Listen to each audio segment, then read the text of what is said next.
As I have done research about leadership, there was one main point that stuck out to me both in the book review and the interview that I did, and that main point was collaboration.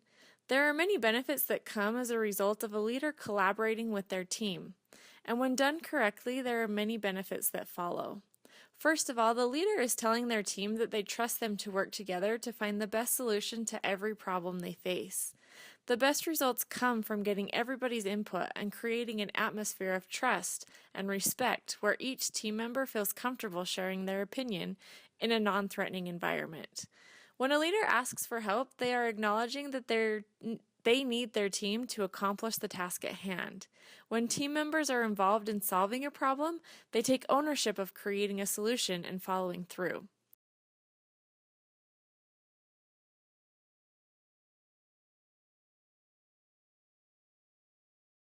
This is tied in, when does I like people?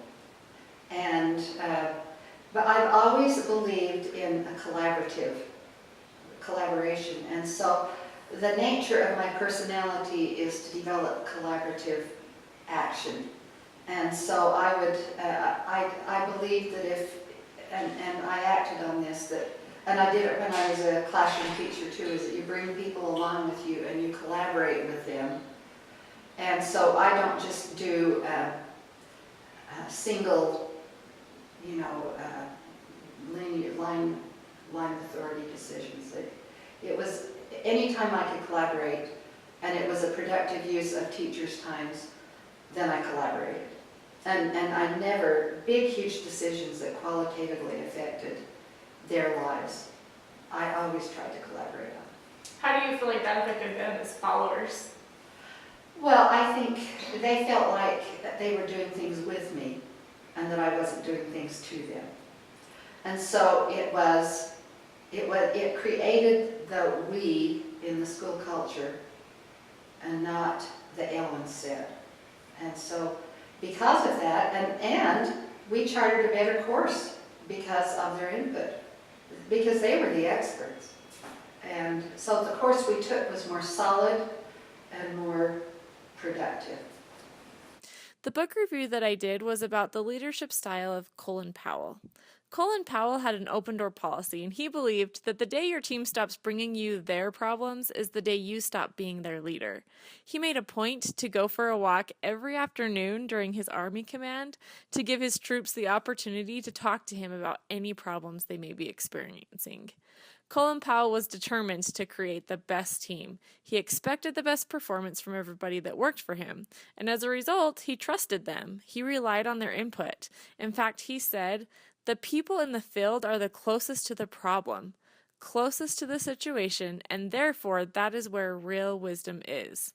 Colin Powell knew that the best solutions would only come from collaborating with the members of his team.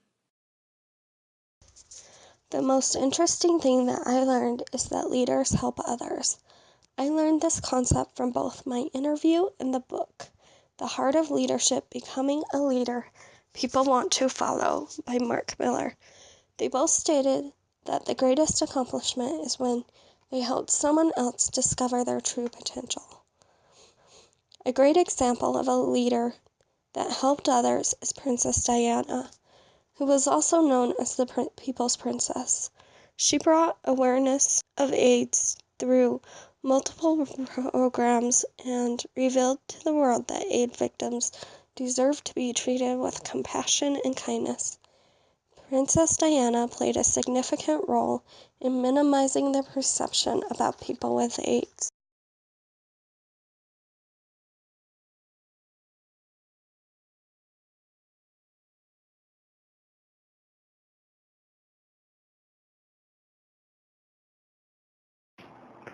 So to give an example of honesty, I'm going to talk about Abraham Lincoln for a moment, a famous leader in American history, and why he was given the nickname Honest Abe.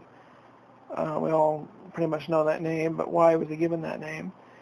He earned the name Honest Abe mainly due to some of his experiences as a youth when he worked as a general store clerk.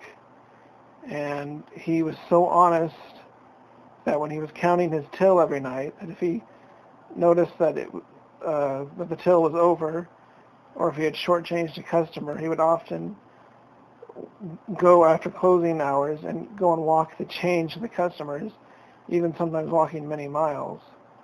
And in one famous incident, I guess, he had given a woman too little tea for the money she had paid, and he had, after the store had closed, boxed up a package with the tea that he felt he owed her, that would have equated to the money she had paid, and he walked it many miles to her house, and she was surprised when he got there, and this impressed a lot of the town members, and thus he was known as Honest Abe.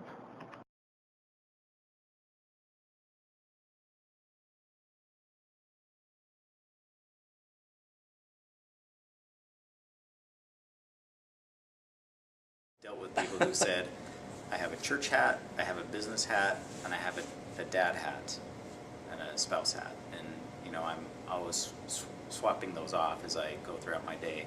Like, I don't. I have one hat, and Right. it may be the wrong hat, but it's what I have, and I wear it all the time. Right. I mean, your values should be reflecting in everything you do. You don't really have a different set of values, right? The kind of person you are and the way you act, I think, should be consistent. If you can't trust the person that's supposed to lead you, it's going to go nowhere. It's going to be fruitless. Okay.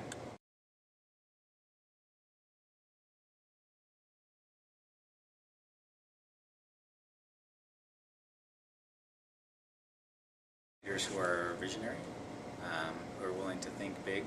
It's easy to do, well, as you mentioned earlier, it's easy to navigate the calm waters and be effective at doing that. It's harder to take on the things that nobody's willing to do, and usually those are the things that matter. And so I look for people who are, I like leaders that are fearless. Okay. And will have their vision set on paradigm shifting events or actions.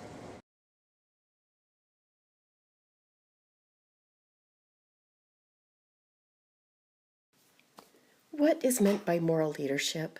By definition, a moral leader is someone who leads to serve. They could be someone who leads through persuasion, motivation, self-awareness, and most important of all, serving people. What distinguishes them from ordinary leaders is that these kind of leaders prioritize other people's needs. They are people who bend the course of history through their persuasion without violence. Nelson Mandela is a good example of a moral leader. He persuaded the hearts of many and promoted civil rights despite spending 27 years in jail. His determination to promote equal rights in South Africa proved to be a great success, which eventually turned him into an iconic figure. Mandela possesses the ability to determine right from wrong. He was able to accept criticism and even prepared to apologize when he felt an apology was due. He had the moral and ethical courage during and after his presidency to do and say things that were not always in accordance with the official policy of his beloved African National Congress.